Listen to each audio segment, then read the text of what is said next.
저는 이제 상담심리학을 전공하면서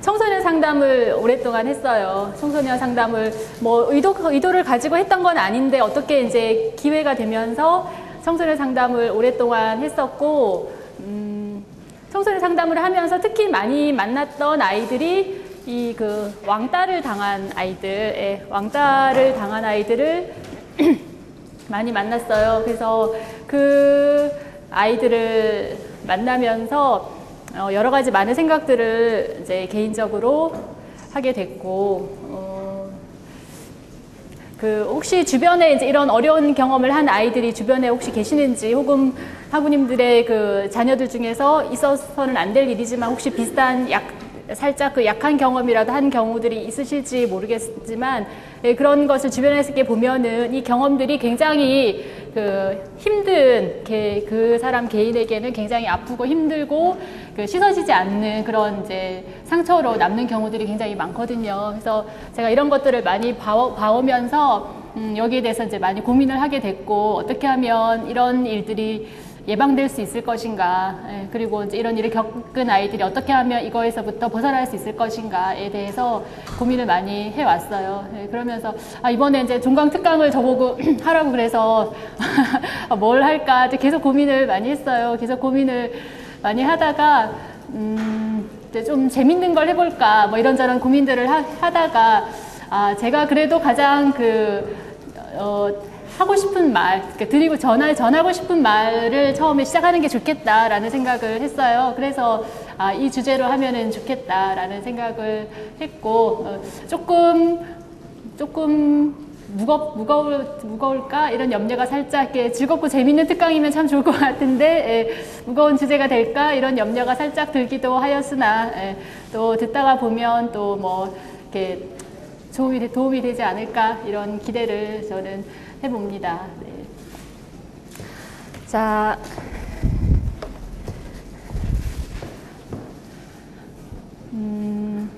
혹시 뭐 들으시다가 중간에 뭐 질문하시고 싶은 거나 있으면 하셔도 좋고 언제든지 그렇습니다.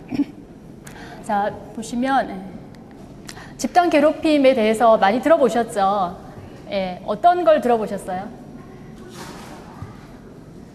혹시 생각나는 거나 뭐 있으시면. 왕따, 이제 제일 먼저 떠오르는 게 왕따, 이게 먼저 떠오르죠. 우리나라에서 왕따라는 그 표현으로 많이 이제 그거를 지금까지 써왔으니까, 그쵸? 또, 은따, 은근히 따돌리는, 대놓고 따돌리지 않지만 은근히 개를 없는 사람 취급하고 이렇게 하는 그 은따, 뭐 이즘에, 그러니까 그런 것들 많이 들어보시고, 또 이제 뉴스에서 한 번씩 크게 막 이렇게 사고가 나면 그거를 이제 막 크게 보도하고 그럴 때마다 뭐 난리가 나고 이런 것들이 많이 있어서 이제 보실 텐데, 이제 집단 괴롭힘이 무엇이냐부터 보고, 그리고 집단 괴롭힘의 여러 가지 양상들, 그리고 이제 개입법, 그런 전반적인 것들에 대해서 볼 텐데, 먼저 정의를 보시겠습니다. 제가 수업을 재미있게 할 수 있으면 좋을 텐데, 그쵸? 좀 재미가 없더라도. 제가 항상 하승수 교수님을 부러워하거든요. 하승수 교수님은 굉장히 재미있게 이렇게 잘 하시잖아요. 근데 뭐 이렇게 도저히 따라갈 수가 없어서 저희 모델에서는 제외시켰습니다. 하승수 교수님을. 그래서 저는 그냥 재미없는 대로 제 스타일대로 하겠습니다. 그러니까 집단 괴롭힘을 먼저 보시면은 불링이라는 개념이 나오는데요. 이 불링이라는 개념은 이제 이게 원래 우리나라에서는 지금 보면은 뭐 집단 괴롭힘, 집단 따돌림, 뭐 왕따, 학교 폭력 이렇게 표현이 되는데, 원래는 이제 불링이라는 개념이에요. 이게 이제 무슨 뜻이냐면, 한 학생이 반복적이고 지속적으로 한 명 혹은 그 이상의 다른 학생들로부터 부정적인 행동, 괴롭힘을 당하는 것을 불링이라고 한다, 이렇게 얘기를 하고 있죠. 그래서 폭행, 구타뿐 아니라 이제 못살게 굴고 따돌리고 이런 모든 것을 다 포함하는 것을 불링이라고 해요. 이 집단 괴롭힘의 한국에서의 특징을 보면, 외국에서는 사실 이렇게 그 학급이나 이런 데서 좀 괴롭힘을 당하는 아이들이나 이렇게 조금 따돌림의 대상이 있어도 걔들을 심하게 괴롭히지 않고 그냥 루저라고 해서 내버려 두는 거죠. 걔를 굳이 관심의 대상으로 여겨서 걔한테 관심을 가지고 걔한테 무슨 짓을 하고 막 이렇게 하는 게 아니라, 그냥 걔를 인기 없는 아이, 그 반에서 그냥 인기 없는 아이로 그냥 못하는 아이, 이렇게 그냥 내버려두고 신경을 안 쓰는 거예요. 그리고 자기들끼리 인기 있는 아이들끼리 어울리고 나머지 아이들은 그 인기 있는 애들한테 끼고 싶어하고 이렇게 나타나는데, 우리나라의 특징은 그게 아니라 조금 약해 보이고 그런 아이들이 있으면 걔들을 가만 놔두지를 않고 자꾸 이렇게 못 살게 구는 거예요. 걔들을 때리거나 놀리거나 뭐 이렇게 바보 취급을 하고 막 이런 이제 그런 그 조금 잔인한 그런 행동들을 계속 하는 게 이 아이들의 특징이거든요. 그래서 한국에서의 특징은 보면 집단적 가해와 공개적 명령, 쟤는 왕따야, 이렇게 우리말에서 쟤는 왕따야, 이렇게 한번 딱 네이밍이 되면은 그게 이제 그 다음 학년이 올라가도 그대로 남고, 학교 다음 중학교로 올라가도 또 그대로 남고, 이제 이런 상황들이 계속 생기는 거죠. 그리고 이제 관계에서 소외가 되고, 심한 경우에 우리나라에서 때릴 뿐 아니라 강제로 노래도 시키고 춤추게 하고, 이상한 표정도 짓게 하고, 뭐 이렇게 동물 취급을 하는, 응? 너 동물처럼 이렇게 기어봐, 뭐 멍멍해봐, 뭐 이런 것까지 이제 시키는 그런 이제 좀 더 그 잔혹하게, 예, 그런 양상들이 사실은 많이 나타나는 게 문제가 돼요. 그래서 이런 이제 발생률을 보면은 거의 매해 10% 이상 이것이 이제 계속 나타나고 있는 거죠. 10%라고 하면 10명 중에 1명, 한두 명씩은 당한다는 거잖아요. 그럼 한 반에 서너 명씩은 꾸준히 당한다는 거고, 이게 이제 뭐 그 아이가 1년 내내 당하는 게 아니라 그 아이 좀 당하다가 괜찮아지면 또 다른 아이한테로 넘어가고 이렇게 이제 돌아가면서 당하고 이런 경우들이 생기기 때문에 실제로는 훨씬 더 많은 아이들이 당하는 경우도 생길 수 있고, 그래서 이게 결코 이제 만만히 볼 별 큰 문제가 아니라고 볼 만한 상황은 아니고, 우리의 아이들도 얼마든지 이런 피해의 대상이 될 수 있을 소지가 굉장히 높은 그런 이제 학교의 문제라고 할 수 있어요. 그래서 이런 그 집단 괴롭힘의 양상들을 보면은 첫 번째가 이제 신체적 괴롭힘. 그래서 주먹질하기, 발로 차기, 침 뱉기, 차기, 지우개 던지기, 뭐 연필이나 볼펜 찌르고, 무릎을 꿇게 하고, 애들 다 우르르 모여있는데 그 앞에서 무릎 꿇게 하고, 뭐 빌어보게 하고, 이렇게 막 이렇게 바닥을 핥게 하고, 예, 진짜로. 이렇게 제가 만났던 아이들 중에서도 애들 앞에서 무릎 꿇고 바닥을 핥으라 그러고, 운동화 안에 물 부어놓고 그 물 마시라 그러고, 예, 침 뱉고 막, 예, 그런 것들을 실제로 아이들이 하더라고요. 학교에서 선생님이 보지 않을 때. 선생님이 있을 때는 티를 안 내니까, 그러니까 선생님들이 잘 모르는 거예요. 선생님들이 볼 때는 가해 학생, 가해 아이들이 더 학교 생활도 잘하고 더 밝고 당당하고 선생님한테도 더 이렇게 친하게 다가오고 이렇게 보이는 거예요. 그러니까 선생님들이 이런 문제가 발생했을 때 그걸 심각하게 느끼지 않고 정말 그런가? 아니면 그 피해 아이에 대해서 이렇게 그 쉽게 동정심이나 이런 걸 느끼지 못하게 되는 이유 중에 하나가, 그 가해 아이들이 평소에 생활을 할 때 언뜻 보면은 더 잘 지내는 것처럼 보이는, 더 매력적으로 보이는, 심지어 그 아이들이 더 인기가 좋고, 특히 초등학교 같은 경우에는 공부도 더 잘하고 더 매력적으로 보이는 경우들이 많거든요. 그러다 보니까 나머지 아이들도 그 아이들에게 동조하게 되고 뭐라고 말을 못하게 되고 이런 상황들이 벌어지거든요. 근데 이 아이들이 이제 선생님 보지 않고 이런 상황이 되면은 그 피해 아이들한테 이런 식의 행동을 시키는 거예요. 돌아가면서 때리고, 자기가 때리는 게 아니라 옆에 있는 애한테 시키는 거죠. 너 쟤 때려, 쟤 한 대 뭐 어떻게 해, 뭐 막 그 남자애들 같으면은 뭐 이렇게 성기도 만지라 그러고, 걔가 모멸감을 느끼는 그런 상황들을 이제 막 만드는 거죠. 그 낙서하고, 앉아있으면 뒤에 규복 뒤에다가 이렇게 막 낙서하고, 옷 찢어 넣고, 막 물건 같은 거 숨겨 놓고, 막 이런 거. 이게 물건이 없어지는 거예요. 피해 아이들은 툭 하면. 가방을 뒤지는 거예요. 걔 가방을 뒤져가지고, 걔 물건을 쓰레기통에 버리는 거예요. 그것도 저기 어디 화장실 쓰레기통 이런 데다가 버리는 거죠. 그 나중에 이제 찾아오는 그 과정을 굉장히 그 굴욕스럽게 이렇게 만들고, 이런 상황들이 벌어지는 거죠. 언어적으로도 욕도 하고, 싫어하는 별명, 놀리기, 뭐 말을 따라한다든지 빈정거리고 핀잔 주고 뭐 이런 것들. 요새는 이제 문자로 뭐 카톡 이런 데서 이제 욕을 하거나 무시하거나 이런 행동들이 많이 나타나고, 간접적으로도 이제 나쁜 소문 내고, 막 제가 봤던 아이들 중에서 어떤 아이는 그 여자아이였는데 학교에서 걔에 대해서 쟤는 걸레다 이렇게 소문. 쟤는 걸레다. 걸레가 무슨 말인지 아세요? 성적으로. 중학생인데, 중학교 여자아이인데 아이들이 쟤는 누구누구는 걸레야 이렇게 소문을 낸 거예요. 걔가 이제 다른 학교에서 전학을 왔거든요. 근데 전 학교에서 그런 왕따 문제가 있었던 아이였어요.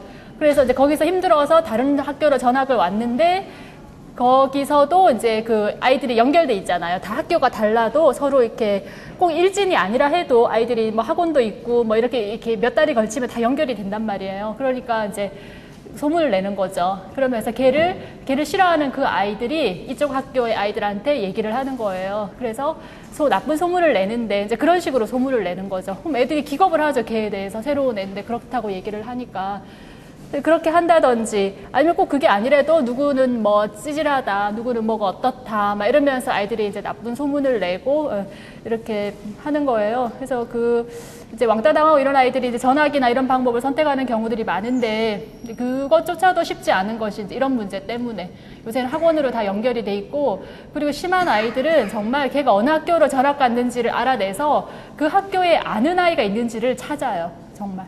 찾아내서 그 아는 아이한테 연락을 하는 거예요. 그러면서 얘에 대한 정보를 줘서 이렇다 이렇게 이제 해서 걔가 계속 힘든 상황에 들어갈 수밖에 없도록 만드는 그러니까 애들이 왜 그렇게까지 하는지 참 그런 것들이 굉장히 안타까운데 어쨌든 예. 그래서 이제 이런 소문을 낸다거나 뭐 위협적인 몸짓 이렇게 남자애가 때리는 신용하고 뭐 이런 거요.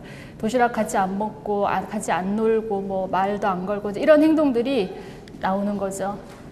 그래서 이제 이런 그 괴롭힘이 언제 어디에서 발생하느냐 이렇게 보면은 주로 시간대가 교사의 지도 감독이 없는 시간대, 그러니까 쉬는 시간 아니면 청소 시간에 화장실, 그러니까 화장실이 굉장히 사건이 많은 장소, 화장실.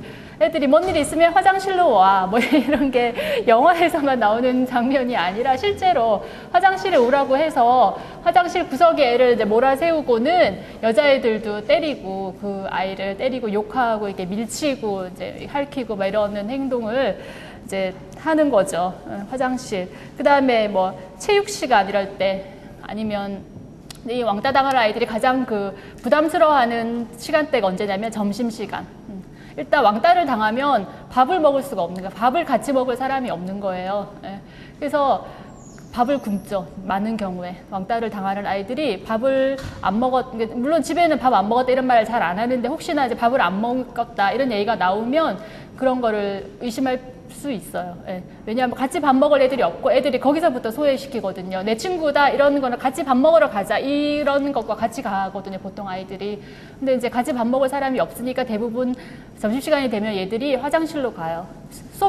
교실에 혼자 앉아 있을 수가 없잖아요. 그러니까 이 아이들이 화장실로 가서 혼자 어떤 아이들은 점심시간 내내 화장실 안에 들어가서 혼자 거기 주저앉아 이 변기에 계속 앉아 있다가 끝날 때쯤 나오고 이렇게까지도 하는 그래서 밥을 못 먹죠. 못 먹고 이런 상황들이 벌어지고 그 외에도 체육 시간도 그렇고 그 다음에 소풍 아니면은 야외 활동을 하는 체육대회 뭐 이런 것들 그럴 때가 얘들한테 굉장히 힘드니까 수업 시간에 그냥 가만히 앉아 있는 거는 그냥 앉아 있으면 되잖아요. 어쨌든 근데 그런 거 말고 애들이랑 어울려서 뭔가를 해야 되는 상황들이 되면은 이제 친구가 없는 거가 확연히 드러나잖아요. 그래서 그런 애들이 대부분 소풍을 안 간다 그러고 가기 싫어하고 체육대회 같은 날은 어떻게든 핑계를 대서 학교를 안 가려고 하고 이런 식의 이제 행동이 보통은 나타나거든요. 그래서 이제 요렇게 그 선생님이 없는 상황 그리고 그 아이들끼리 서로 상호작용을 많이 해야 되는 상황 이럴 때가 이제 이 친구들한테는 굉장히 어려운 상황이 되는 거죠.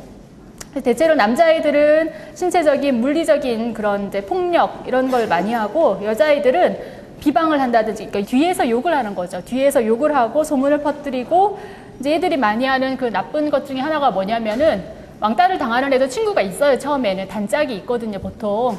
근데 그 단짝을 뺏는 거예요. 이 아이들이.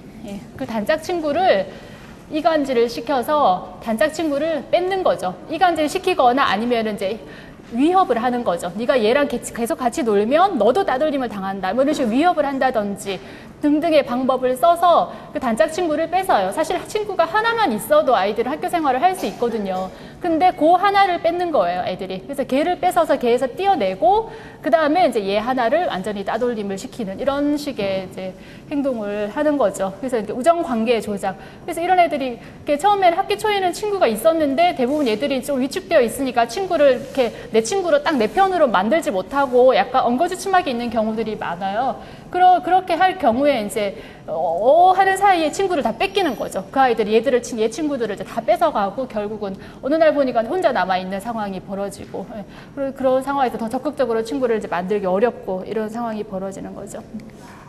그래서 최근으로 갈수록 옛날에는 사실 왕따나 이런 학교 폭력이 거의 이제 중학생한테 많이 있었거든요. 지금도 중학생이 심해요. 중학생이 가장 심해요. 중학생이 정말 뭐 아무도 중2는 아무도 못 건드린다고 뭐 그런 말들이 있더라고요. 중2에 대해서 이렇게 말들이 많던데 그거는 맞아요. 중1까지만 해도 약간 초등학생 느낌이 아직 남아있고 애들이 중3이 되면 조금 큰 느낌이 나고, 근데 이제 중2가 가장 아이들이 여러 가지 면에서 성적 면에서도 그렇고 그 공부도 어렸을 때 초등학교 때 엄마가 이렇게 붙들고 많이 시킨 아이들이 성적이 떨어지는 타이밍이 언제냐면 중2 여름 이후에요. 중2 여름이 지나면 아이들이 이제 머리가 굵어지면서 엄마 말을 안 듣고, 그 전에 엄마로 인해서 쌓아놨던 그 공부빨이 이제 중2 여름이 지나면서 이렇게 떨어지게 더 이상 효력을 발휘하지 못해요. 그러면서 이제 그때부터 성적이 떨어지고, 그 성적이 떨어지면 이제 부모들은 막 난리가 나죠. 왜냐면 중요한 시기잖아요. 그때가 고등학교 가기 위해서. 근데 이제 애들은 죽어라 말을 안 듣죠. 그 시간이 되면은. 그러니까 이제 굉장히 갈등이 확 이렇게 올라가는 시기가 그때거든요. 근데 이제 마찬가지로 학교 폭력이나 이런 문제도 사실은 중학교 때가 가장 심해요. 고등학교가 되면은 이게 좀 이렇게 꺾어지거든요. 고등학생이 되면은 많이 안 그래요. 아이들이 훨씬 덜해지는데 중학교 때가 가장 심한데, 근데 이제 문제는 이게 점점 더 연령대가 내려가는 거예요. 그래서 지금은 초등학교 5, 6학년도 되게 심해요. 초등학교 5, 6학년도 심하고 3학년, 4학년 때도 약간 조짐이 보이는 그런 경험들이 많아요. 그래서 옛날에는 왕따를 사실 한 번 당한 아이들이 또 당하는 경우들이 많거든요. 그러면 이제 네가 처음 왕따를 당할 때가 언제냐 이렇게 물어보면 대부분 뭐 중1 이렇게 얘기를 하는데, 최근에 들어가면은 이제 초등학교 4, 5학년 이때를 처음으로 기억하는 아이들이 점점점 이제 많아지고 있거든요. 그래서 점점 연령대가 내려가고 있고, 그리고 퍼센테이지도 떨어지지 않고, 그리고 요새는 뭐 사이버 폭력 뭐 이런 문제들도 이제 점점 많아지고 있고 이렇게 되는 거죠. 그래서 이런 아이들의 어떤 특징이 있느냐. 왕따의 피해자들은 그러니까 여기서는 보통 3가지 종류를 나는, 하나는 수동적인 피해자, 이게 당하기만 하는 아이들이에요. 또 하나는 도발적인 피해자, 나서서 결국 왕따를 당하는 아이들이 또 있어요. 그리고 이제 또 하나는 피해자이기도 하지만 자기가 또 따돌리기도 하는 가해자도 되는, 그 2가지를 다 되는 이런 아이들이 있는데, 그래서 이제 수동적 피해자를 먼저 보시면은, 수동적 피해자는 뭐 외모가 단정지 못하고 나약해 보이고 뭐 이런 면들, 그러니까 초등학교 때는 이런 특징들이 있는 것 같아요. 그래서 아이들이 보면 이렇게 옷을 깨끗이 안 입는다든지, 맨날 입었던 옷 맨날 똑같이 입고 온다든지, 아니면은 뭐 남자애들 이렇게 뭐 이렇게 콧구멍 쑤시고 이렇게 하잖아요. 아이들 초등학생들은 좀 고학년이 돼도. 근데 그런 짓을 하는 거, 보통 아이들 같으면 안 할 행동인데 그런 행동을 한다든지, 아니면 뭐 화장실 가면서 두루마리 휴지 막 이렇게, 그러니까 화장실을 큰 볼일을 보러 가면 조용히 가잖아요. 아이들이 초등학교 고학년만 돼도. 근데 그런 눈치가 없는 거죠. 그래서 그냥 두루마리 휴지 이렇게 막 안고 가면서 이렇게 다 표시 내면서 이렇게 막 간다든지, 이렇게 약간 애들이 봤을 때 쟤는 좀 지저분하다 혹은 좀 떨어진다 이런 느낌을 주는 그런 아이들이 1차적인 대상이 돼요. 그래서 아이들이 봤을 때 쟤 좀 찌질하다 이렇게 약간 그렇게 처음에 애들한테 걸리는 거죠. 그런 아이들이.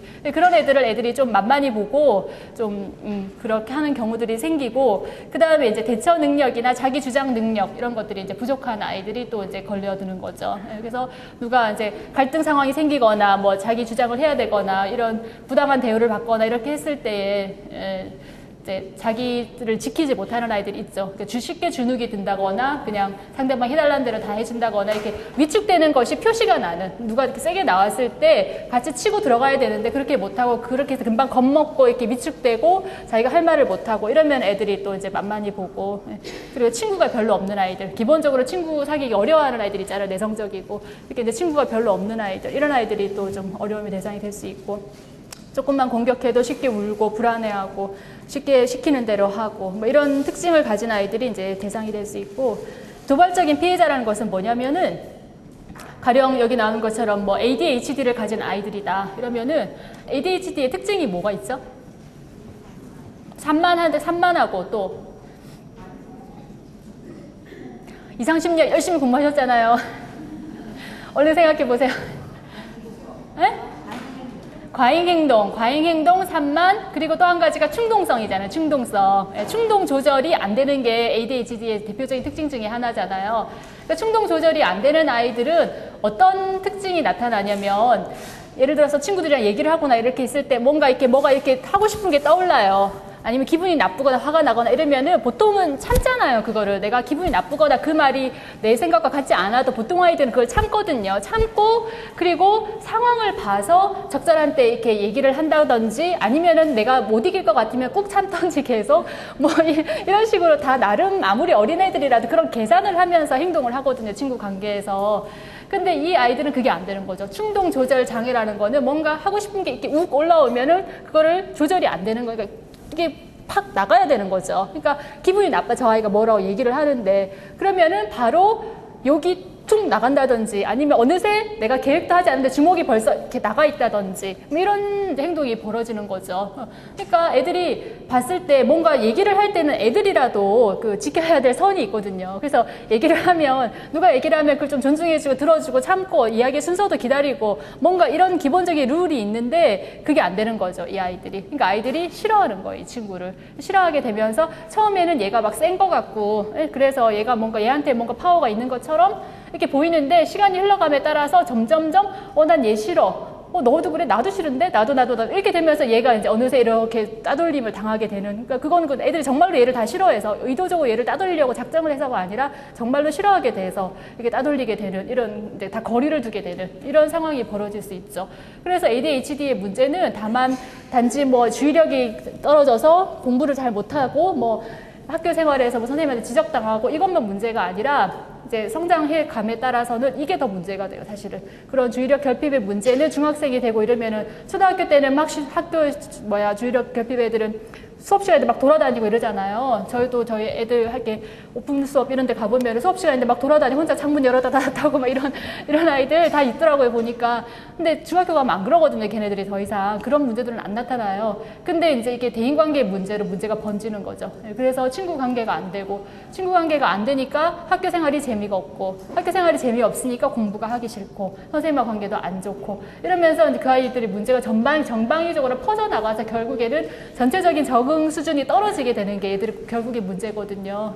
근데 이제 그런 문제들이 이런 그 관계의 문제 역시 나타나서 이게 이제 따돌림을 당하거나 괴롭힘을 당하는 그 주 타겟으로 얘들이 이제 될 수 있다라는 거. 그게 또 한 가지 문제고, 그 다음에는 이제 그 어울리고 싶어 하지만 어떻게 어울려야 될지를 잘 모르는 아이들.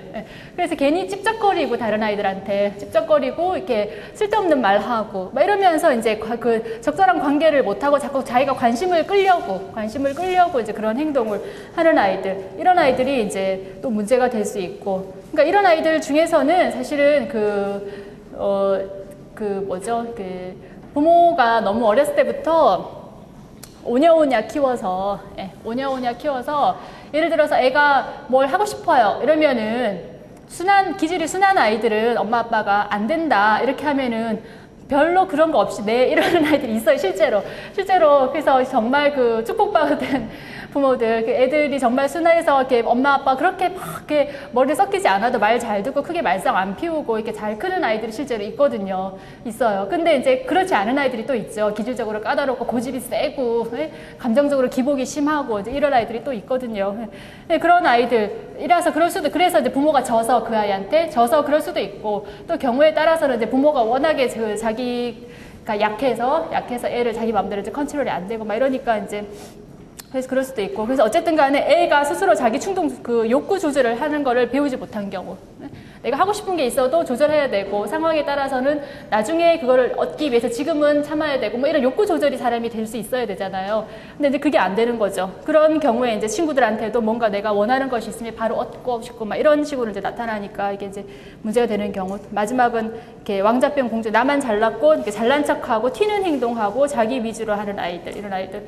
그래서 실제로 이렇게 보면 제가 봤던 애들 중에서도 이제 부모가 얘가 이제 외동딸이라 가지고 어렸을 때부터 계속 뭐 이렇게 얘 위주로 다 알고 엄마가 맨날 선생님 찾아다니면서 뭐 맨날 뭐 갖다 주고 막 선생님하고 특별한 관계 이 엄마가 그래서 그 엄마가 항상 이렇게 엄청 좋은 차를 타고 와서 학교 근처에 눈에 보이는데 이렇게 뛰는데 이렇게 딱 대놓고 그리고 학교를 이렇게 뭐를 들고 이렇게 들어가는 거예요. 들어가서 선생님을 만나서 전해주고 이런 걸 아이들이 다 알고 있는 거죠. 그러니까 선생님이 얘를 특별하게 이제 대우를 하고 그러니까 저학년 때는 아이들이 그 아이한테 함부로 못 하는 거예요. 그래서 걔가 하자는 대로 다 하고 이렇게 했는데 이제 4학년, 5학년 올라가니까 애들도 다 눈치가 빤하고 다 알잖아요. 그러니까 이제 대놓고 아까 말 은따 대놓고 걔를 따돌리거나 괴롭히지는 않지만 걔를 제외시키는 거죠. 점점 걔랑 같은 팀이 되면 싫어하고 아이들이 자기들끼리 뭐 이렇게 뭐 만들어가지고 거기서는 걔 욕을 막 하고 멀리서 걔가 지나가는데 자기들끼리 아는 나쁜 별명으로 걔를 향하지 않고 다른 방향을 향해서 막 소리를 지르는 거죠. 근데 그게 사실은 걔를 두고 하는 말이고 뭐 이런 행동을 한다든지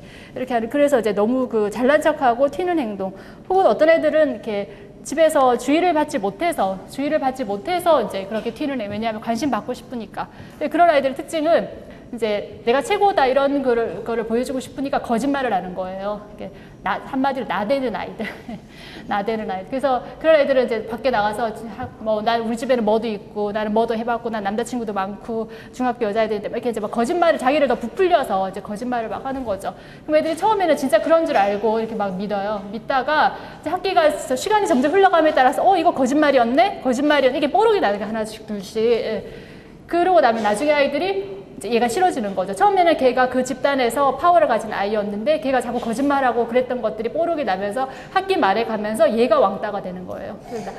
그리고 이제 그런 아이들은 초반에는 아닌데 이제 나중에 왕따가 결국은 되고 이게 이제 나중에 학년이 올라가면서 소문으로 이어지고 이런 상황들이 벌어지는 거죠. 그다음 이제 피해자면서 가해자 이 아이들은 한 번 왕따를 당한 거예요. 두렵잖아요. 그러니까 그다음부터는 센 아이들 옆에 붙는 거죠.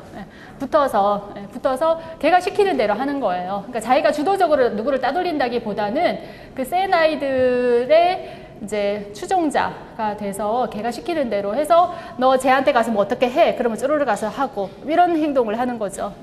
근데 이제 문제는 얘는 얘한테 잘 보여야 되잖아요. 센 아이들한테. 근데 이 센 아이가 얘를 자기 마음대로 컨트롤하고 싶잖아요. 그럼 항상 잘해주지 않아요. 컨트롤하고 싶으면은. 한 번씩 뜨거운 맛을 보게 해야지 얘가 자기 말을 계속 잘 들을 거 아니에요. 겁을 먹고. 그러니까 얘를 항상 잘해주지 않죠. 그러니까 이 아이들이 속한 그룹이 있어요. 그럼 그 그룹 안에서 아이들이 오늘은 다 같이 친하게 잘 놀았어요. 잘 놀았는데 밤사이에 자기들끼리 카톡을 해서 우리 내일부터 얘랑 놀지 말자 이렇게 되는 거예요. 얘만 빼고 이제 그 정보를 자기들끼리 공유하는 거죠. 그리고 나서 그 다음날 아침에 학교를 가보면 얘는 영문도 모르고 하룻밤 사이에 자기가 왕따가 돼 있는 거예요. 그러니까 그런 식으로 버릇을 남는 거죠, 애들이. 그렇게 해서 걔를 괴롭히고 그럼 얘가 이제 굽히고 들어가 나중에는 그 이제 무릎을 꿇고 굽히고 들어가요. 그러면 다시 받아주고 그리고 이제 또 같이 지내다가 그러다가 또 이제 그 집단 안에서 좀 아이들 사이 갈등이 생기다거나 뭐 이런 문제가 생기면은 또 이제 그거를 그 마음에 안 드는 그 한 명한테 또 그거를 몰아주는 거예요. 그래서 걔한테 다 씌워서 걔를 또 왕따를 시키는 거예요. 그 나머지는 친하게 지내. 걔를 괴롭혀. 한 일주일, 2주일 걔를 빼놓고. 이렇게 하다가 얘가 또 이제 막 사정하고 막 잘하고 이렇게 하면 또 다시 넣어주고. 이런 식으로 이제 행동을 하는 경우들이 있거든요, 아이들이. 그래서 이런 아이들, 피해를 당하고 나서부터는 이제 가해자 옆에 붙어서 역할을 하는 이런 아이들 사고가 나도 무슨 폭력 문제가, 사건이 발생하고 이렇게 해도 대부분 대장 아이들은 주먹을 안 쓰고 그냥 그냥 옆에 서 있어요. 그냥 그 자리에 있죠, 걔들은. 그냥 그 자리에 서 있고, 대부분은 이제 이런 아이들이 가서 나서고, 자기가 더 큰 소리 치고, 막 때리고, 이제 뭐 그런 역할을 주도적으로 하는 거예요. 그리고 이제 얘가 걸려드는 거죠. 걸려들고, 이런 문제. 근데 얘는 항상 두렵죠. 언제 자기가 또 따돌림의 대상이 될지 모르기 때문에 걔 눈 밖에 나면 안 되니까 굉장히 힘든 상황이죠. 그래서 이제 이런 아이들의 특징이 그 피해자의 특징, 여러 가지가 있는데 대표적인 것을 보면 이 아이들의 마음속에 어떤 생각이 있냐면 사람들이 나를 싫어한다라는 왕따의 피해자인 아이들은 그게 처음에는 우연치 않게 어떤 상황이 좀 잘못 꼬여서 왕따가 되는 경우가 있어요, 분명히. 그러기는 한데 많은 경우에, 다는 아니지만 많은 경우에는 이런 생각을 기본적으로 이미 깔고 있는 아이들이 왕따의 피해자가 되는 그런 경우들이 사실은 많은 것 같아요. 다 그렇다고 말하면 그 아이들을 너무 매도하는 거죠. 근데 그건 아닌 것 같은데 그래도 이렇게 만나보면 많은 경우에 이 아이들의 마음속에 사실은 기본적으로 좀 내가 환영받지 못하는 존재이다. 사람들이 나를 좋아하지 않는 것 같다. 이런 아이들의 표현이 뭐냐면 보통은 나는 나 자신에 대해서 뭐 이렇게 써보라 이런 걸 하면 나는 매력적이지 못하다. 뭐 이런 표현을 쓴다든지. 예. 자기 자신에 대해서 좀 그 사람들이 자기를 좋아하지 않을 거라는 이런 생각들을 품고 있는 경우가 많아요. 그래서 우리가 사실 뭐 다른 과목에서도 이런 일들을 들어보셨는지 모르겠지만은 사람을 만날 때 그 기본적으로 우리 학우님들은 어떤 생각들을 품고 만나는지 모르겠지만 예를 들어 새로운 사람을 만난다 이렇게 하면 사람을 만날 때 그 사람은 나를 만나면 나를 알게 되면 나를 좋아할 수밖에 없어. 뭐 이런 나의 매력에 빠지고 말 거야. 뭐 이런 생각을 만약 기본적인 전제로 깔고 있다라고 한다면 사람을 만나는 것이 즐겁잖아요. 기대가 되고 그것이 하고 싶은 일이죠. 그죠? 생각하면 즐겁고 또 만나고 싶고 그게 전혀 부담과 스트레스가 아니에요. 그죠? 그러니까 만약에 사람을 만나는데 그런 큰 고민이 없고 물론 새로운 사람을 만나고 맞춰가는 건 누구나 어려운 일이지만은 기본적으로 그런 부담이 많이 없는 분들은 긍정적인 그런 그 마음의 자세가 돼 있는 거죠. 사람에 대해서. 사람들이 나를 좋아할 수밖에 없다. 내가 수용될 것이다. 이런 긍정적인 마인드가 자리 잡고 있는 거예요. 근데 이제 그렇지 못한 경우에 이제 사람들이 나를 좋아하지 않을 것이다. 이런 것이 만약에 자리 잡혀 있다고 하면 새로운 사람을 만날 때 어떤 식으로 하냐면 사람을 만났어요. 그 얘기를 해요. 근데 뭐 그 사람이 정말 내가 너무 마음에 들지 않는 다음에야는 아주 환영하면서 엄청 좋아 그럴 수만은 없잖아요. 그래서 뭐 다른 얘기도 할 수 있고 반대도 할 수 있고 좀 시큰둥한 반응이 나올 수도 있고 그런 거에 대해서 긍정적인 그런 생각을 가지고 있는 사람 같으면은 제가 왜 저러지? 이렇게 생각하고 그냥 대수롭지 않게 여기고 부정적인 경험에 대해서 넘어간단 말이에요. 넘어가고 그리고 이제 좋은 경험에 대해서만 크게 생각해서 그거를 받아들여서 그쪽으로 나가는 거죠. 근데 부정적으로 생각하는 아이들은 긍정적인 것은 잊어버리고 그 사람이 내가 뭔가 얘기를 했을 때 표정이 별로 안 좋았어. 표정이 좀 굳어지는 것 같았어. 라든 뭔가 얘기는 대꾸가 별로 없었어. 라고 하면은 이제 그것만 크게 머릿속에 강하게 이렇게 딱 남는 거죠. 그 장면이 머릿속에 이렇게 딱 남는 거예요. 누군가를 만나고 헤어졌을 때. 그래서 기분이 나빠요. 기분이 이제 이렇게 쫙 가라앉는 그런 느낌이 든다든지 그렇게 되는 거죠. 그러고 나면은 이제 그 사람을 다음에 다시 만날 때 조심스러워지는 거잖아요. 조심스러워지면서 더 적극적으로 다가가지 못하고 이런 이제 그 패턴이 나타나면 결국에는 뭐 상대방도 얘가 나에 대해서 긍정적으로 막 적극적으로 다가오지 않으니까 상대방은 또 얘가 나에 대해서 별론가 보다 이렇게 생각하니까 또 이제 적극적으로 서로 안 친해지고 이렇게 해서 관계가 점점 멀어지게 되는 이런 상황이 벌어지거든요. 근데 밝고 이런 아이들은 상대방이 나를 좋아할 때까지 가서 얘기 걸고 잘해주고 또 만나자 그러고 막 그렇게 하니까 결국은 그 사람도 자기가 그렇게 좋다고 잘해주는데 누가 싫어하겠어요. 뭐 당연히 친해지죠. 좋아하고 그러면 역시 나는 뭐 이렇게 이제 또 한 번에 내 생각이 더 이제 딱 강화가 되는 증거가 또 하나 더 생기고 이렇게 되는 거예요. 그래서 애들을 키울 때 어렸을 때가 정말 중요한 게 그래서 그런 거예요. 어렸을 때 사랑받고 이렇게 많이 존중받고 그렇게 큰 아이들은 사람을 만날 때 벌써 이렇게 활짝 웃으면서 애기들도 어른들을 만날 때도 활짝 웃으면서 이렇게 앵기는 아이들이 있고 그게 단지 내성적이냐 아니냐 그런 차원이 아니라 물론 기본적으로 내성적인 아이들은 조금 더 부끄러움을 타고 그런 건 있죠. 그렇지만 좀 친해지면 앵기고 가서 말도 잘하고 애교도 잘도 이렇게 앵기는 맛이 있는데 이제 그러지 못하는 아이들은 안 되는 거죠. 막 울고 무서워하고 이제 맨날 엄마 뒤에 숨고 사람 집에 손님들 오면 지방에 들어가서 안 나오고 막 이런 애들 있잖아요. 막 엄마가 야단쳐 왜 인사 안 하냐고 막 나오라 그러면은 겨우 나와가지고 인사만 하고 또 쏙 들어가 버리고 막 이런단 말이에요. 그럼 이제 그것 때문에 또 혼나고 그러면은 더 인사하는 거 더 싫어하게 되고 걔는 더 새로운 사람 만나는 거 엄마 부모님 친구 만나는 거 정말 싫어하게 되고 이렇게 악순환으로 가는 거죠. 그래서 이제 그 어렸을 때 그런 경험이 대인관계에 대한 틀을 만들어줘서 그게 이후의 대인관계를 어떻게 만들어 가는지에 정말 지속적인 영향을 미쳐요. 근데 참 슬프게도 이 왕따를 당하는 아이들 중에서는 그런 부정적인 경험을 한 아이들이 굉장히 많다는 거죠. 이런 아이들은 많은 경우에 엄마가 가령 이제 이런 거죠. 엄마가 본인이 이제 굉장히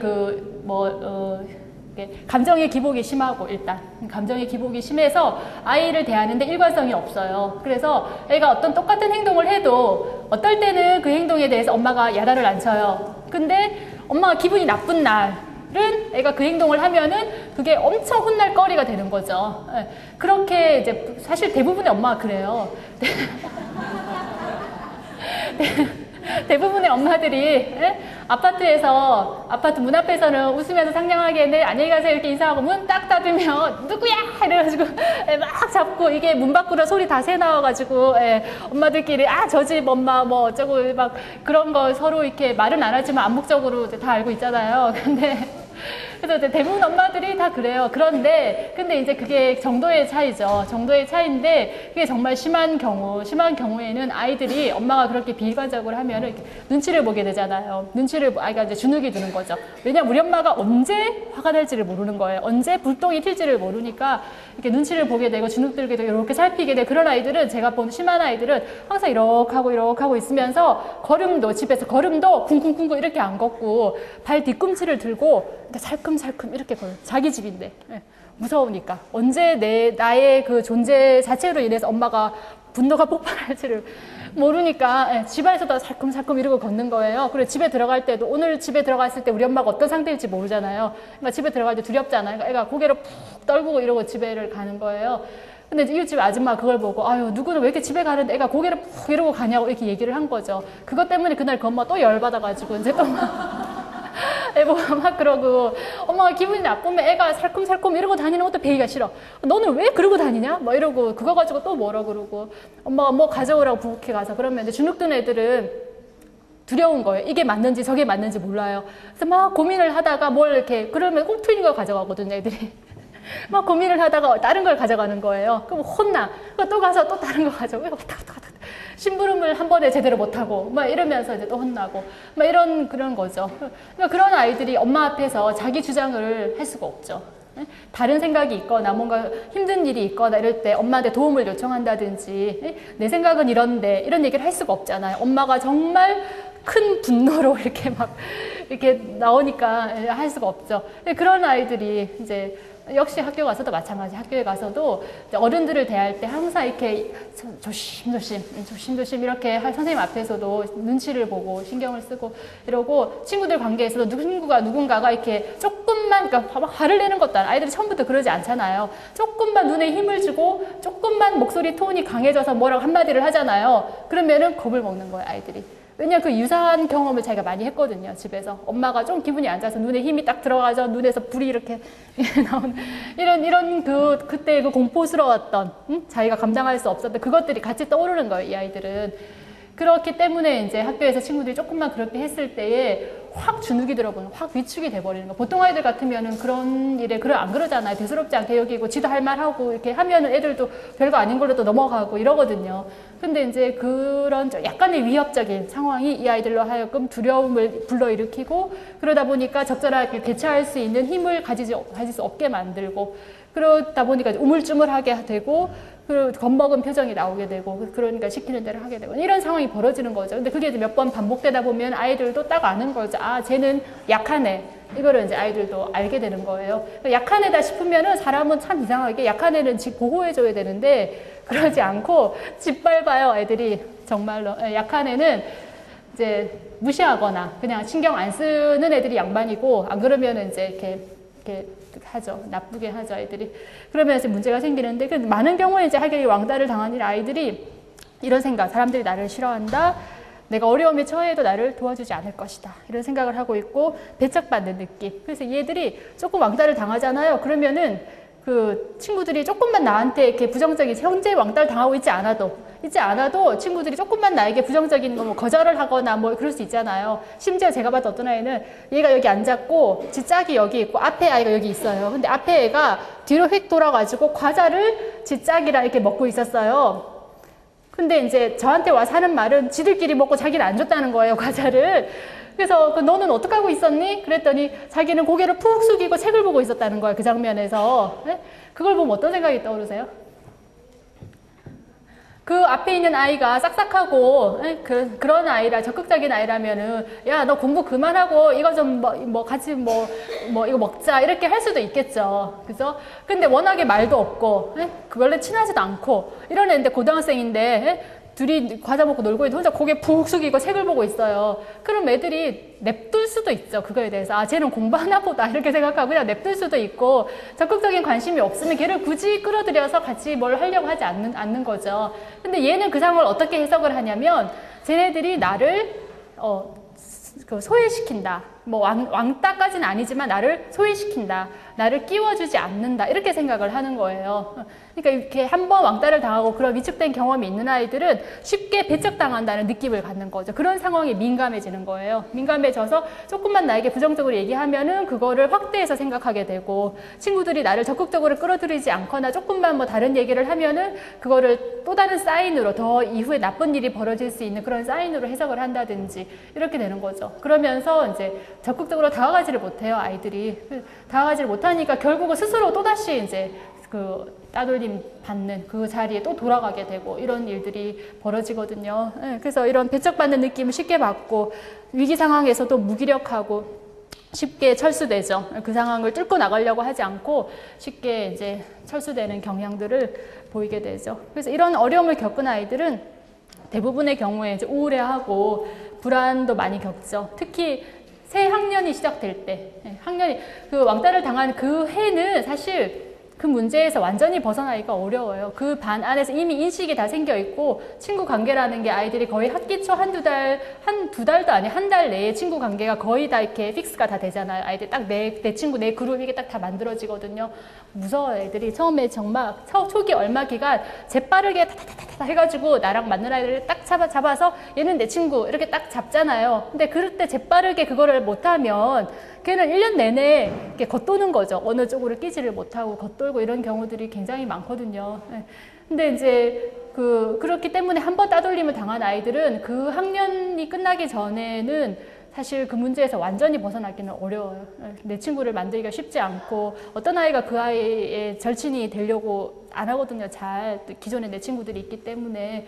그래서 어려운데, 이제 학년이 새로 바뀌면 암만 뭐 소문이 있다 하더라도 모든 애들이 그거에 다 따라가지는 않기 때문에 새로운 친구를 사귈 수 있어요. 있는데 이제 불안하죠, 이 아이들은. 올해는 괜찮아야 될 텐데, 올해 친구를 잘 사귀어야 될 텐데, 그러니까 초긴장 상태예요. 그래서 처음 새학년이 시작된 첫 한 달, 그때가 굉장히 얘들한테는 그 중요한 그런 시기거든요. 그래서 그 시기에 이제 잘 친구들을 만나면 그 한 해가 편하고, 그러니까 이 왕따를 한번 당하더라도 언제든지 또 당할 수 있거든요. 근데 그 해에 어떤 친구들을 잘 다행히 만났냐, 요행이에 따라서 그 해가 편하게 지나갈 수도 있고, 또 안 될 수도 있고 이렇게 되는 거죠. 그래서 굉장히 불안이 높아요. 그리고 항상 이렇게 신경을 쓰죠. 아이들이 나를 어떻게 생각하나.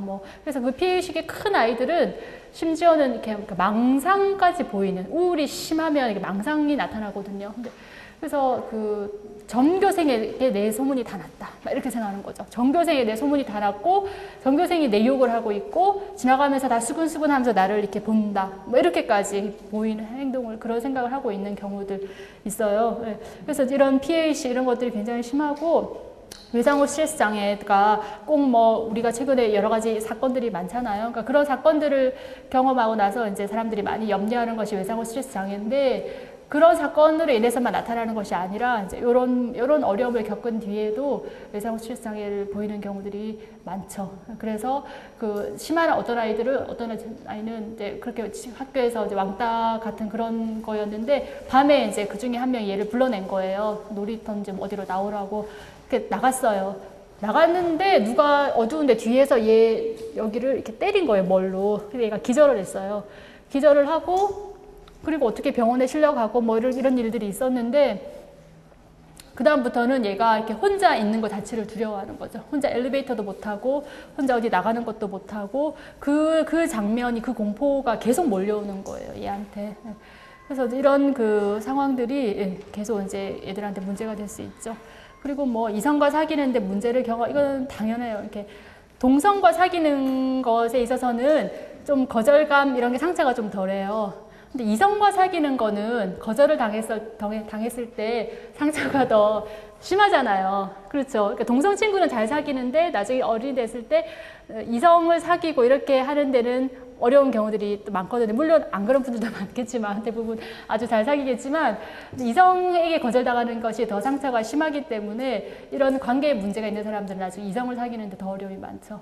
그래서 쉽게 이제 마음을 열지 못하고 내가 나를 정말 사랑해? 내가 왜 좋아? 도대체 나에게 뭐 어떤 점이 좋아서? 뭐 이런 식의 이제 생각을 하게 될 수 있고 그리고 이제 그 당한 아이들은 자기가 잘못해서 당한 게 아니었으면, 그러니까 걔들이 잘못한 거잖아요, 사실은. 그죠?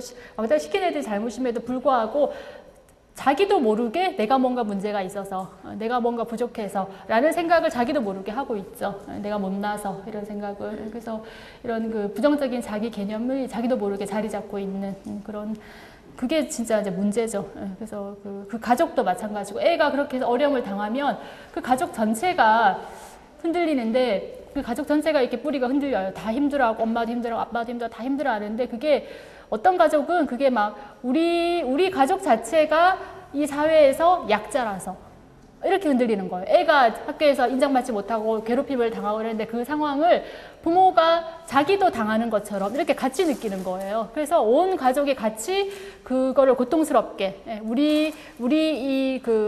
우리 소그룹 가족이잖아요. 우리 요 팀, 한 팀 자체가 사회에서 전체적으로 이렇게 뭔가 매장당하고 막 이렇게 하고 있는 것처럼까지 확대돼서 느껴져서 그 가족 자체가 이렇게 막 흔들리는 너무너무 고통스러운 그런 상황들을 경험하죠.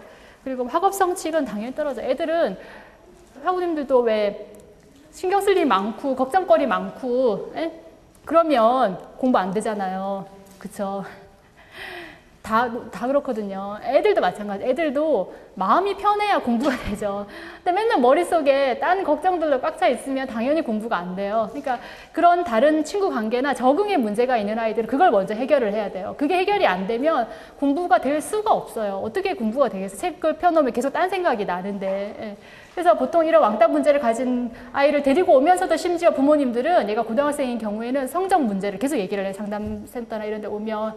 근데 정말 그거는 같이 갈 수가 없어요. 이게 이 문제가 해결이 돼야지 아이들이 비로소 공부에 자연히 관심을 가져요. 정말 제가 봤던 아이들 중에서도 공부가 전교에서 바닥을 치는 아이들도 공부에 진짜 관심 없고 이런 애들도 자기 문제가 해결이 되면은 어느 날 약간 부끄러운 듯이 와가지고 선생님 근데 공부는 어떻게 해야 돼요?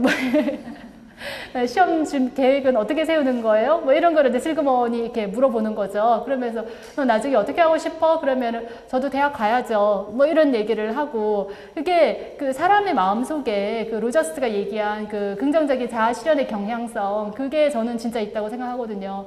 그래서 암만 현재는 정말 학교에서 맨날 싸움질하고 센 이런 아이들 그런 아이들을 실제로 만나보면 정말 눈에서 이렇게 살기가 돌아요. 정말 이렇게 만나보면 눈이 너무 차갑고 냉정하고 눈에 살기가 돌고 무서워요. 중학생, 어린애들인데도 불구하고. 그럼에도 불구하고 그 아이들이 나중에 이제 그게 점점 상담을 계속하고 이러면서 좋아지게 되면 이제 눈에 살기가 이게 빠지면서 이렇게 온순한 그 얼굴로 아이들이 온순한 얼굴로 바뀌고 이렇게 부드러운 정말 제가 떠오르는 아이가 있는데 그 아이는 정말 나중에 눈이 정말 사슴처럼 제가 사슴이라고 하니까 사람들이 다들 묻더라 무슨 웬 사슴 근데 정말 눈이 제가 보기에는 사슴처럼 이렇게 부드러운 그런 눈빛으로 바뀌면서 아이가 이제 공부를 하려고 정말 전교에서 꼴찌로 1, 2등을 달리던 애였거든요. 근데 공부를 하겠다고 이제 나서고 이런 일이 있었어요. 근데 물론 근데 나중에 걔는 실패했어요. 왜 실패했냐면 걔가 이제 그 가정폭력이 있는 아이였거든요. 가정폭력이 있어서 걔네 아버지가 형을 때리는 거죠. 굉장히 무자비하게 형과 어머니를 이제 심하게 때리는 아버지였는데 이 형이 이제 아버지한테 맞고 열받으니까 이 동생을 때리는 거예요, 얘를. 그래서 얘는 형한테 항상 많이 맞고 컸어요. 그러니까 얘는 형한테 맞고 나면 그 다음날 학교를 가서 친구를 때리는 거예요. 그래서 형한테 맞고 분노가 쌓여 있잖아요. 그러면 이제 다음날 학교를 가서 이렇게 하고 있는데 이제 마음에 안 드는 애가 걸려드는 거죠. 그러면 걔를 패는 거예요. 그렇게 패고. 근데 마침 얘가 이게 싸움이 되는 애가 그러니까 주먹이 셌던 거죠. 그러다 보니까 이 싸움박질을 하면 자꾸 이기는 거예요, 얘가. 그러니까 이게 기본적인 게 있어요. 알코올 중독도 술이 원래 몸에 안 받는 사람은 알코올 중독이 절대 될 수가 없어요. 술이 받아야 알코올 중독이 되죠. 술을 먹어야. 술이 안 받는데 알코올 중독이 어떻게 되겠어요. 예, 그래서 기본적으로 체질적으로 그게 받쳐줘야지 가능하거든요. 그래서 술이 잘 받는 분들은 특별히 조심하셔야 돼요. 충분히 소지가 있어요. 예, 그래서 그런 게 있는데 학교 폭력도 마찬가지. 주먹이 약한 애가 어떻게 학교 폭력 가해자가 되겠어요?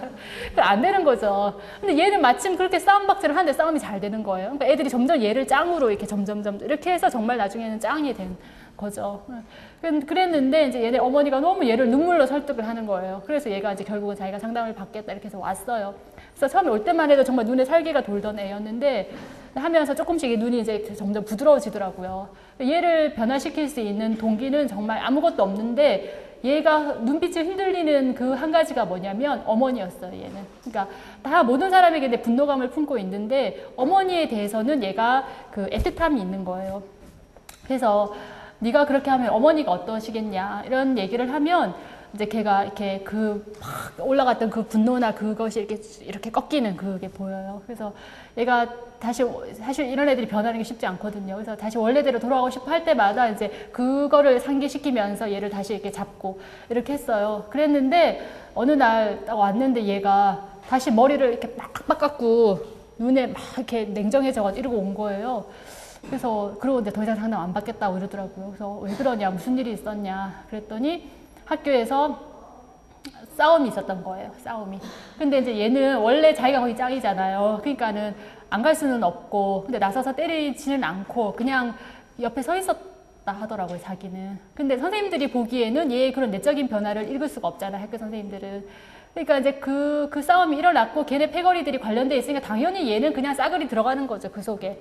그렇게 해서 징계를 먹고 또 한 번은 학교에서 2발 단속을 했는데 이제 그래서 머리 긴 애들 학교에서 선생님들이 그 자리에서 이렇게 밀었나 봐요. 이렇게 밀었는데 근데 자기가 보기에는 자기 반에 공부 잘하는 애들이 훨씬 더 머리가 길었는데 선생님들이 걔들한테는 한마디도 안 하고 대뜸 자기한테 와서 머리 길다고 막 욕을 하면서 이렇게 밀어버린 거예요. 그러니까 거기에 확 돌아버린 거예요. 돌아버려서 자기는 이제 공부 안 한다고, 나 이거 상담도 안 하고 안 한다고. 그럼 너 나중에 어떻게 할 거냐? 그러니까 자기는 이제 조폭할 거라고, 조폭. 진짜 그렇게 얘기하더라고요, 중학교 애들이. 그러니까 나는 조폭을 할 거라고. 그렇게 하고 끝났어요, 그걸로 상담이. 너무 안타깝더라고요. 그게 너무 안타깝고, 그러니까 그걸 상담하는 과정에서도 그 집에서는 폭력이 계속되고 있었던 거예요. 계속 아버지는 형을 때리고 형은 얘를 때리고. 그러니까 걔는 그럴 때 분노가 있지만 학교에 가서는 사고를 치면 안 되니까 참았던 거예요. 참았는데 얼마나 힘들었겠어요. 그 참는 걸 보면서 걔 그 패거리 애들이 얘를 얼마나 조롱했겠어요. 그래서 짱인 애가 안 한단 말이에요. 그러니까 걔들은 자기들끼리 결속력이 굉장히 강하거든요. 굉장히 강하면서 다른 행동을 하는 거에 대해서 용납하지 않아요. 자기들 그 그룹 안에서의 룰을 지켜야 되거든요. 근데 얘가 하지 않는 거예요, 그거를. 그거를 아이들이 이제 이상한 눈으로 이렇게 보고 있었겠죠. 그래서 너 어떻게 하나 보자, 이런 걸로 보고 있고. 근데 그런 압력을 견디기가 굉장히 어렵거든요. 근데 그걸 견디기 어려운데 걔가 그 굉장한 결심을 하고 견디고 있었던 거예요. 그렇게 하다가 걔들한테 죽도록 맞을 수도 있죠, 사실은. 그렇게 하거든요, 걔네들을. 그래서 저는 그 쉼터 이런 데로 학교를 관두고 피하는 아이도 봤어요. 그거를 벗어나고 싶은데 벗어날 수가 없으니까. 그렇게까지도 심각한 건데 걔는 그걸 견디고 있었는데 이제 그래서 제가 이제 학교 선생님들 대상으로 교육대학원에 강의를 할 때 그 얘기를 꼭 해요. 그 아이들도 똑같은 애들이다. 그러니까 선생님들이 얘들을 항상 이렇게 이미 이제 다른 눈으로 쟤들은 다 문제야. 이런 눈으로 딱 낙인을 찍고 보기 때문에 자세히 보면 달라진 게 보였을 텐데 안 보이는 거예요, 이 선생님들한테. 그러니까 얘들을 신뢰하지 않는 거죠. 네가 달라져 봤자지, 네가 해봤자 뭐 얼마나, 이런 눈으로 보고 이제 이 아이들을 똑같이 예전처럼 이렇게 그냥 해버리는 거죠. 그러니까 아이들은 자기가 굉장히 자기 딴에는 노력을 하고 있었는데 그걸 전혀 인정받지 못하고 그 머리가 밀린 날 선생님이 집에 전화를 한 거예요. 얘가 여전히 이렇게 하고 어쩌고 막 이렇게 얘기를 한 거예요. 걔네 아버지가 확 도는 거예요. 그래서 아버지가 와가지고 수업이 끝나지도 않는데 애를 끌고 집으로 갔어. 집으로 가서 막 야단을 치고 패고 이렇게 했겠죠. 거기서 걔가 완전히 확 돌았거든요. 그래서 이제 난 더 이상 안 한다. 이렇게 된 상황이었거든요. 그래서 이런 무슨 얘기를 하다 여기까지 하네. 하여간 이제 그렇게 정말 한번 그 문제에 이제 휘말리기 시작하면 이런 뭐 학업 성취는 말할 것도 없고 그런 관계나 이런 문제에서 회복하기가 굉장히 어렵고 그렇다는 거죠. 그래서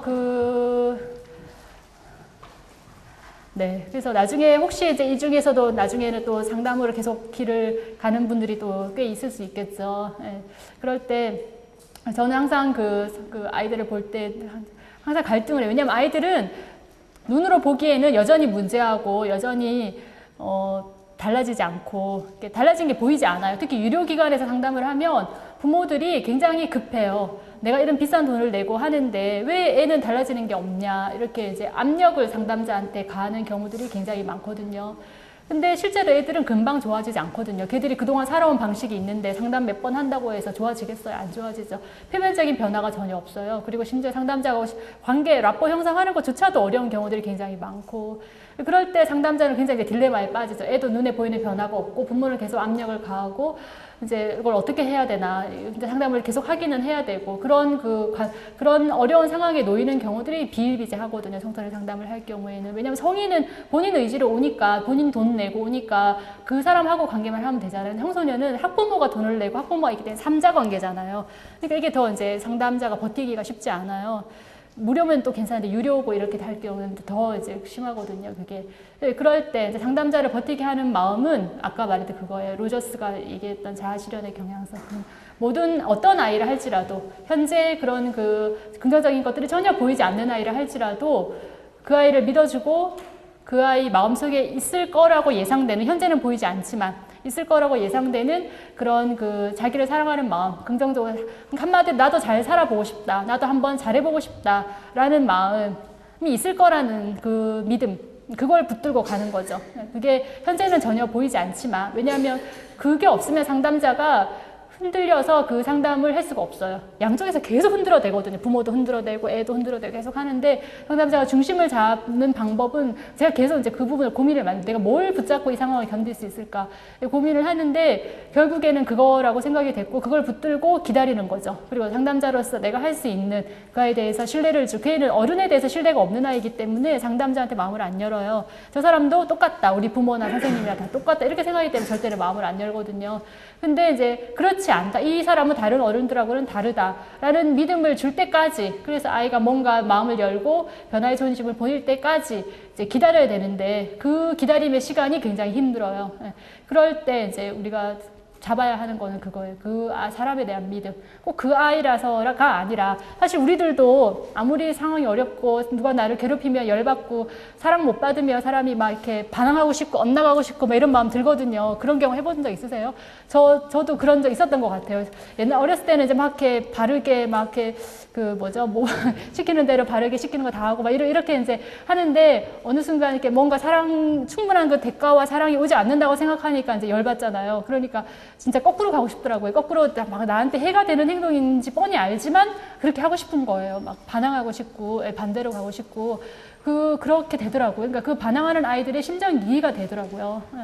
근데 이제 그 아이들을 다시 제자리로 돌려서 긍정적 방향으로 또 가게까지 해야 되니까 그게 얼마나 어렵겠어요. 근데 이제 그걸 버티게 하는 거는 그 마음, 결국에는 잘 하게 될 것이다라는 그거라는 것을 믿는 것이 필요하다.